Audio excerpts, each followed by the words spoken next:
Hello friends, இன்றைக்கி நம்ம ரொம்ப ஸ்பெஷலான ஒரு முட்டை கிரேவி தான் பார்க்க போகிறோம். ரொம்ப ஈஸியாகவும் ஃபாஸ்டஸ்ட் மெத்தடுமா இருக்கிற இந்த கிரேவி தான். இதுக்கு ஃபஸ்ட்டு பேனில் ஆயில் 2 டீஸ்பூன் எடுத்துக்கோங்க.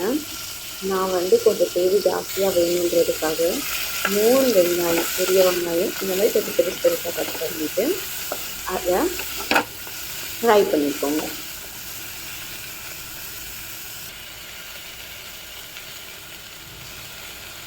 ஒன்ஸ் இந்த கண்ணாடி பதம் வந்ததுமே இஞ்சி பூண்டு பேஸ்ட்டு 1 டீஸ்பூன் ஆட் பண்ணிக்கோங்க. ஆட் பண்ணிவிட்டு நல்லா ஃப்ரை பண்ணிடுங்க.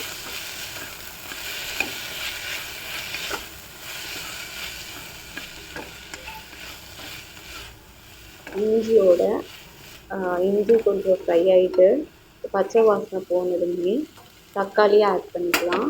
நான் இந்த வாட்டி 2 தக்காளி, பெரிய சைஸ் 2 தக்காளி ஆட் பண்ணிக்கிட்டேன். இப்போ இதையும் நல்லா ஆயிலில் அப்படியே ஃப்ரை பண்ணணும்.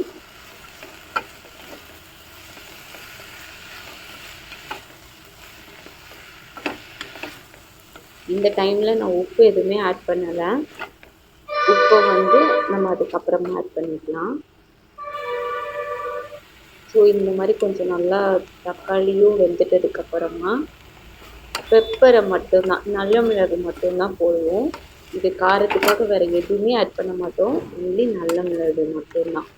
பின்ன எனக்கும் குட்டி பேபி இருக்கிறனால அவ்வளோ காரம் ரொம்ப சாப்பிட மாட்டா.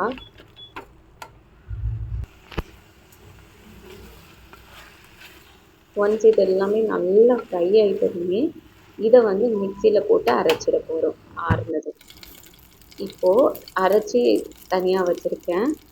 இப்போ திரும்ப பேனில் ஆயில் ஊற்றிட்டு கருவேப்பிலை போட்டுட்டு இப்போ அரைச்சி வச்ச இந்த பேஸ்ட்டை அப்படியே எடுத்து இதில் போட்டு திரும்பவும் குக் பண்ணணும்.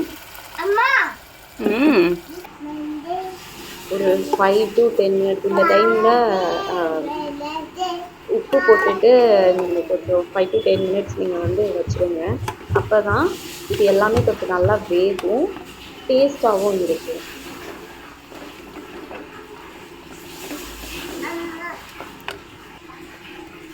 பாருங்க, இந்த மாதிரி கொஞ்சம் நல்லா அதோட எண்ணெய் படம் வெளியே தெரியும். இருக்கும்போது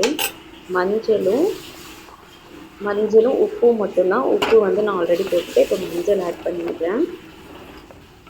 இதுக்கு அடுத்தது வேக வச்ச முட்டையை வெட்டிக்கணும். லைட்டாக வெட்டிட்டு அதுக்கப்புறமா இந்த கிரேவியில் நம்ம போட்டுட போகிறோம். பாருங்க, இந்த மாதிரி பாதியை ஃபுல்லு வெட்டலை, பாதியாக வெட்டி இப்படி போட்டுட்டேன். இதுக்கப்புறம் கொஞ்சம் கிளறி விட்டுடலாம். கிளறி விட்டுட்டு க்ளோஸ் பண்ணி வச்சிடணும். இந்த டைமில் லைட்டாக நம்ம ஊற்றின எண்ணெய் தனியாக பிரிஞ்சு வரும். அவ்வளோதாங்க, முட்டை குழம்பு ரெடி.